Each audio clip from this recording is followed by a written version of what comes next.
wabarakatuh. Perkenalkan, kami dari kelompok 3 yang akan memaparkan materi mengenai strategi mengajar kecerdasan interpersonal.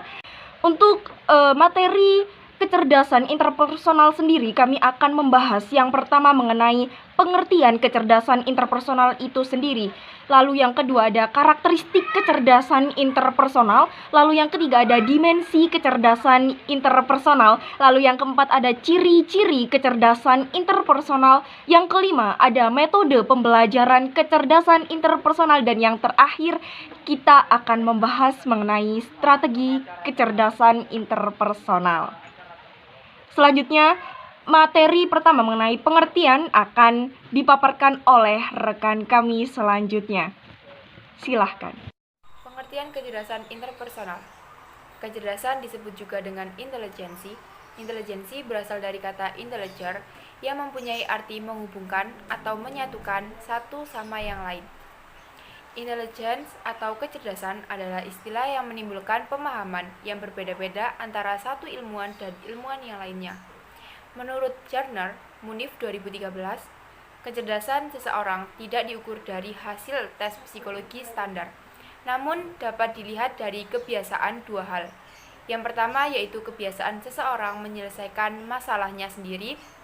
Yang kedua yaitu kebiasaan seseorang menciptakan nilai produk-produk baru yang mempunyai nilai budaya atau creativity. Sedangkan kecerdasan interpersonal sendiri merupakan kemampuan anak dalam berhubungan dengan orang lain, mencermati dan juga menanggapi dengan tepat situasi, mengembangkan hubungan dengan orang lain, serta berkomunikasi efektif dengan orang lain. Untuk poin yang kedua yaitu karakteristik kecerdasan interpersonal. Anak yang memiliki kecerdasan interpersonal yang tinggi memiliki karakteristik sebagai berikut. Yang pertama, mampu mengembangkan dan juga menciptakan relasi sosial secara efektif. Yang kedua, mampu berempati dengan orang lain ataupun memahami orang lain secara total. Yang ketiga, mampu mempertahankan relasi sosialnya yang secara efektif, yang senantiasa dapat berkembang semakin intim atau mendalam ataupun penuh makna. Yang keempat, mampu menyadari komunikasi verbal ataupun non-verbal yang muncul oleh orang lain, dari orang lain. Atau dengan kata lain, itu sensitif terhadap perubahan situasi sosial dan tuntutan-tuntutannya. Sehingga anak tersebut dapat mampu menyesuaikan dirinya secara efektif dalam segala situasi. Yang kelima, mampu memecahkan masalah yang terjadi dalam relasi sosialnya dengan pendekatan win-win solution. Serta yang paling penting itu adalah mencegah munculnya masalah dalam relasi sosialnya.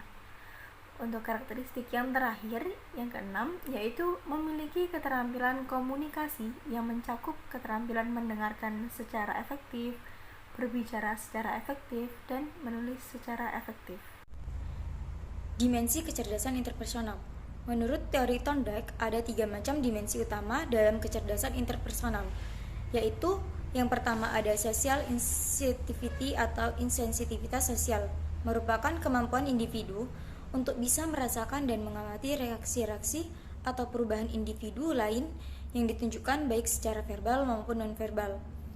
Biasanya, anak yang memiliki sensitivitas sosial yang tinggi akan mudah memahami dan menyadari adanya reaksi-reaksi tertentu dari orang lain, entah itu reaksi negatif maupun positif. Yang kedua yaitu social insight, yaitu kemampuan anak untuk memahami dan mencari pemecahan masalah yang efektif dalam suatu interaksi sosial, sehingga masalah-masalah tersebut tidak menghambat, apalagi menghancurkan relasi sosial yang telah dibangun anak. Di dalamnya juga terdapat kemampuan anak dalam memahami situasi sosial dan etika sosial sehingga anak mampu menyesuaikan dirinya dengan situasi tersebut. Kesadaran diri yang berkembang ini akan membuat anak mampu memahami keadaan dirinya baik keadaan internal maupun eksternal. Yang ketiga yaitu social communication atau keterampilan berkomunikasi sosial, merupakan kemampuan individu untuk menggunakan proses komunikasi dalam menjalin dan membangun hubungan interpersonal yang sehat. Dalam proses menciptakan, membangun dan mempertahankan relasi sosial, maka seseorang memerlukan sarananya. Tentu saja sarana yang digunakan adalah melalui proses komunikasi yang mencakup baik komunikasi verbal maupun nonverbal, maupun komunikasi melalui keterampilan fisik.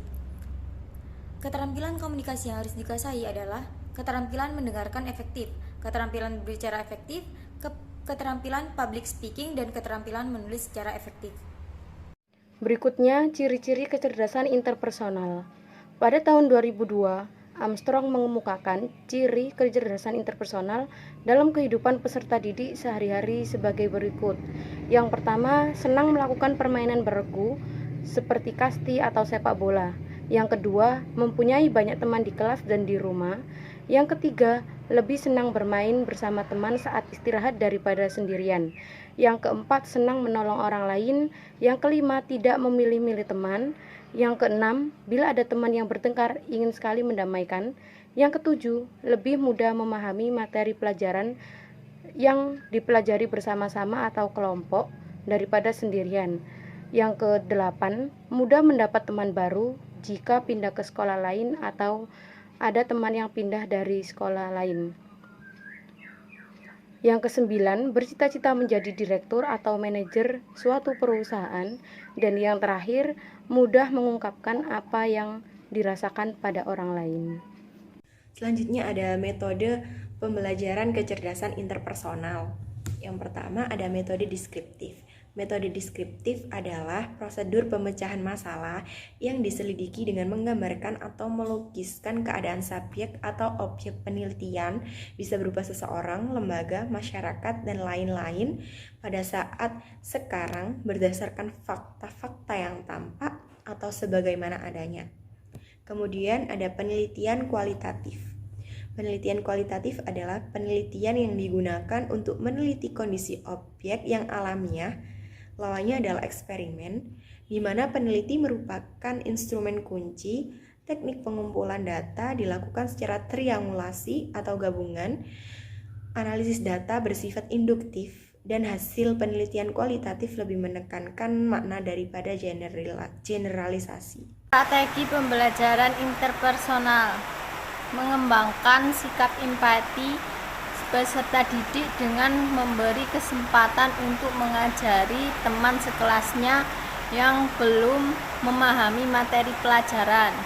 Yang kedua, membuat farmasi patung orang untuk menginterpretasikan materi yang sedang dipelajari. Misalnya penjumlahan dan pengurangan. Pendidik meminta beberapa peserta didik untuk maju ke depan kelas dan menjadi peraga materi. Yang ketiga, pemberian tugas untuk dikerjakan secara berkelompok. Kelompok peserta didik dibentuk berdasarkan kecerdasan yang beraneka ragam, sehingga memungkinkan terjadinya pembagian tugas dalam kelompok.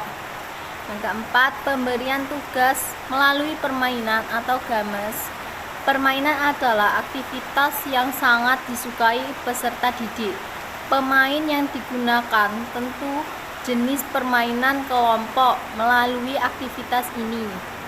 Peserta didik dapat mengembangkan berbagai kecerdasan sekaligus membina hubungan interpersonal dengan teman sekelas. Kelima, aktivitas simulasi secara berkelompok terkait materi yang sedang dipelajari, misalnya simulasi gempa bumi. Kesimpulan, kecerdasan disebut juga dengan intelijensi. Intelijensi berasal dari kata intelliligere yang mempunyai arti menghubungkan atau menyatukan satu sama lain. Intelijensi atau kecerdasan adalah istilah yang menimbulkan pemahaman yang berbeda-beda antara satu ilmuwan dan ilmuwan lainnya. Menurut Gardner, Munif 2013, kecerdasan seseorang tidak diukur dari hasil tes psikologi standar, namun dapat dilihat dari kebiasaan dua hal. Pertama, kebiasaan seseorang menyelesaikan masalahnya sendiri atau problem solving.